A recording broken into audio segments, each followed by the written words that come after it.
Hello friends, आप देख रहे हैं रिपेयर विथ एम चैनल। आज की इस वीडियो में हम लोग जानेंगे वीपीएच के बारे में। वीपीएच किस तरह से बनता है और कहाँ-कहाँ पे जाते हैं। वीपीएच का जो कन्फ्यूजन आपका है वो खत्म हो जाएगा आज। तो समझते हैं हम लोग। वीपीएच बनने के लिए जो हमारा सबसे ज़रूरी है वो है बैटरी और दूसरा है चार्जर। जब भी अपने फ़ोन में हम चार्जर को लगाते हैं, आप लोग देखते हैं कि डिस्प्ले आपका फ़ोन में आ जाता है, चार्जिंग लोगो वगैरह शो करने लगता है। दूसरा, जब बैटरी भी लगाते हैं तब भी हमारा फ़ोन को ऑन करते हैं तो फिर फ़ोन ऑन हो जाता है और डिस्प्ले पे फ़ोन काम करने लगता है। ये दो चीज़ हमारे फ़ोन में वीपीएच को जनरेट करना, यानी कि अगर पावर बटन को नहीं भी प्रेस कीजिएगा या ऑन नहीं भी कीजिएगा फ़ोन को, तब भी आपका वीपीएच जनरेट हो जाएगा। जैसे डायरेक्ट आप चार्जर लगा दिए फ़ोन में तब भी आपका वीपीएच बन जाएगा, या बैटरी लगा दी तब भी बन जाएगा। इसलिए बहुत बार हमारे फ़ोन में शॉर्टिंग का केस आता है कि फ़ोन ऑफ था तभी शॉर्ट हो गया। इसलिए होता है कि वीपीएच जो रहता है वो बंद नहीं होता। जब तक बैटरी में चार्ज रहेगा तब तक आपका वीपीएच बनता ही रहेगा। अगर फ़ोन में बैटरी लगा है, बैटरी चार्ज है, तो वो वीपीएच बनाएगा। वीपीएच के लिए हमारा पावर बटन को फ़ोन को ऑन होना या फिर चार्ज लगाना कंपलसरी नहीं है, यानी वीपीएच बन जाता है। तो वीपीएच बनता किस तरह से वो हम लोग जानते हैं। जैसे हम लोग अपने फ़ोन में बैटरी को लगाते हैं, जैसे ये बैटरी लगाया अपने फ़ोन में, अब बैटरी लगाने के बाद होता क्या है, जो वोल्टेज होता है, यानी कि बैटरी का जो 4 वोल्ट 5 वोल्ट जो भी रहे, मान 4 वोल्ट मान लेते हैं, वोल्टेज रहता है, वो फ़ोन से बैटरी से ट्रांसफर से लाइन से ट्रांसफर होकर सीधा कहाँ पे आता है, तो हमारे चार्जिंग आईसी यानी कि DC to DC converter IC में आता है। DC to DC converter IC में आने के बाद क्या होता है, यहाँ से वोल्टेज जो होता है प्रोसेस होता है। प्रोसेस होने के बाद हमारा कॉइल से ऑट करके यहाँ से वीपीएच जनरेट करता है। ये जो कॉइल आप देख रहे हैं, यहाँ से वीपीएच जनरेट हो जाता है 3.7 से लेकर के 4.2 तक। जो वोल्टेज जो आपके बैटरी में होगा वही वोल्टेज यहाँ वीपीएच में भी आ जाएगा सिंपली।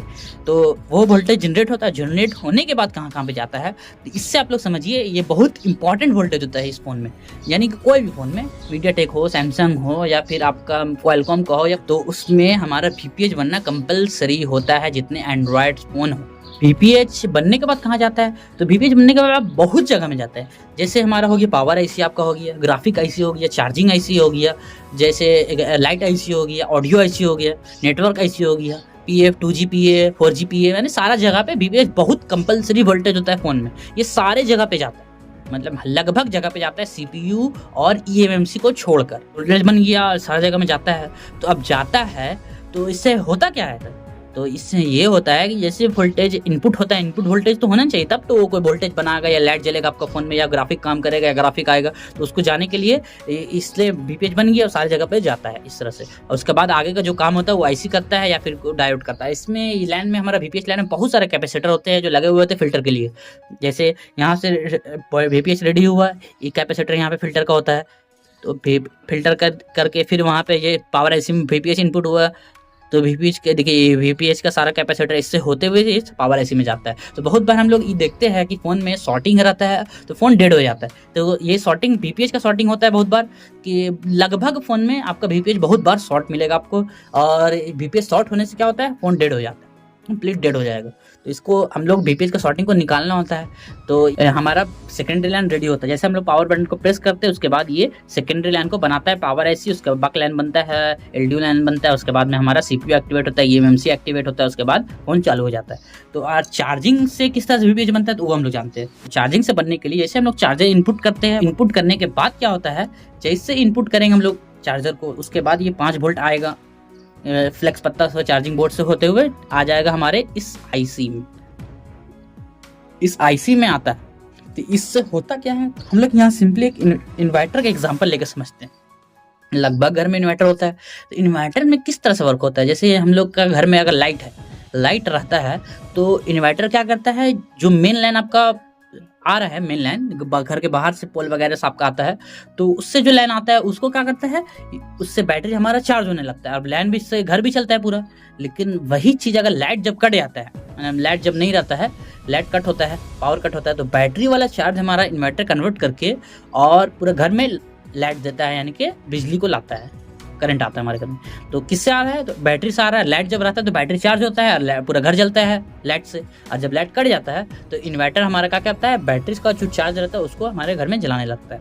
तो इसी प्रकार से हमारे ये वाला आईसी समझ लीजिए आप, इन्वर्टर है, DC to DC IC, charging IC, ये वाला इन्वर्टर वाला काम कर रहा है। तो क्या कर रहा है, इसमें अगर हम जब चार्जर को लगा रहे हैं, तो चार्जर लगने के बाद 5 वोल्ट हमारा इनपुट होता है इस आईसी में, और इनपुट होने के बाद सारा फ़ोन में वीपीएच जनरेट कर देता है। वीपीएच जनरेट करके हमारा फ़ोन चलता है, जैसे घर में चल रहा था। सारा फ़ोन हमारा चल रहा है, वर्क हो रहा है। उसके बाद हो क्या रहा है, तो इस कॉइल से होते हुए करंट हमारा इस बैटरी तक पहुंच जाता है, यानी कि बैटरी यहाँ पे लगा हुआ रहता है। लगा हुआ रहा तो वीबैट जो अभी हमारा करंट दे रहा था, यानी करंट को ट्रांसफर कर रहा था, जिससे वीपीएच बन रहा था, अभी रिवर्स करंट यानी करंट को स्टोर कर रहा है, स्टोर करके फ़ोन को चार्ज कर रहे हैं।